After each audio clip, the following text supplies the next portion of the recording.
news now. Prosecutors say Kyle Rittenhouse does not deserve any special treatment while he's out on bond. The Kenosha County DA seeking the arrest of Rittenhouse and an increase in his bail because officers can't find him. The teen is charged with 2 murders during the Kenosha unrest.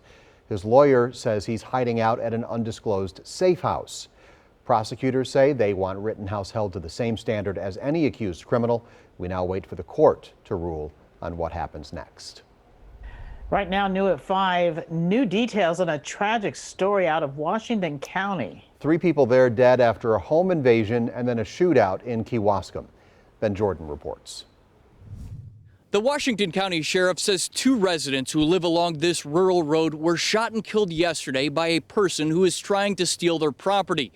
The sheriff says not too long after deputies exchanged gunfire with the suspect, he too was found dead. The Washington County Sheriff's Office responded to what they called a complex crime scene Wednesday afternoon that started with a home invasion in Kewaskum. Subject that broke into the caller's residence does have a 1032 and took her keys. 24 hours later, the investigation spans more than half a mile on Forest View Road.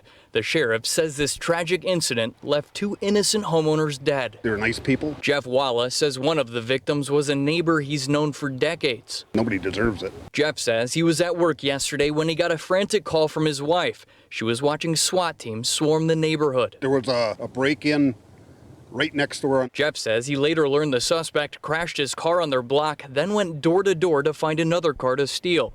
Jeff says a woman was visiting her mother across the street and saw the wrecked car. She asked the suspect if he needed help. He pushed her into snow and tried to take off with her car. She ran through our yard and basically right past our patio door. Jeff says the suspect crashed the woman's car almost immediately. Other neighbors say they saw the man dart through the woods. The sheriff says deputies caught up with him and started shooting, but he ran away. A law enforcement drone spotted him a short time later after he had died. Later in the night, the sheriff says SWAT officers were searching nearby properties and found a second victim dead from a gunshot wound. The state's Department of Criminal Investigations is also here investigating the suspect's death because there was a shootout with deputies. That's standard protocol for all officer-involved shootings. Reporting in Washington County, Ben Jordan, TMJ4 News.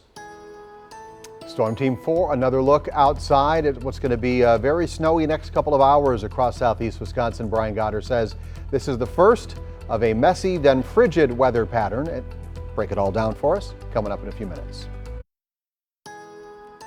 Snow started shortly after the noon hour. We got a break this morning for the morning commute. The precipitation kind of stalled out a little bit, but boy, we knew it was going to be nasty for the evening commute, and it continues to snow across southeastern Wisconsin. Downtown Racine is snow covered with about 1.5 inches to almost 2 inches of fresh snow there. The temperature 33, so it's sticky snow, and that south wind at 16 gusting over 30, creating a little bit of blowing and drifting. Slushy streets in downtown Port Washington, and the sidewalks are snow covered, and this is a very similar scene pretty much all across southeastern Wisconsin. Temperatures still there at 32.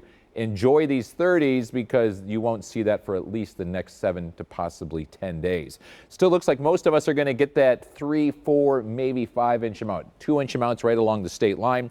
Possibility of a 6-inch amount around Fond du Lac and Sheboygan. But I wouldn't be shocked around 10 o'clock tonight that most of the reports are between 3 and about 5 inches of snow. Still snowing across the area. The intensity's come down a little bit in some areas. And in fact, you're seeing a little bit of a break now down towards Lake Geneva, heavier snow out towards Madison, and that is the last hurrah. That's the end of the storm. That's how quickly this thing is moving. And here's your low pressure system and the cold front, and this will be through us probably before 8 o'clock. Then you'll have some flurries, but the bigger story is what's behind this front, the wind and the cold temperatures. Our wind chills are in the mid-20s right now, already dropping below 0 in Rochester and Cedar Rapids, Iowa.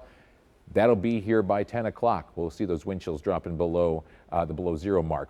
The snow, as I mentioned before 8 o'clock, is done. Just a few lingering flurries around 9 o'clock, and then it's just blowing and drifting. Southerly winds out ahead of the system, and you can already see the winds have shifted in the Dells and Monroe. They're 20 to 30 miles per hour. So here's your wind shift line, and it gets very strong. We will see some gusts later this evening. Here's 10 o'clock, 40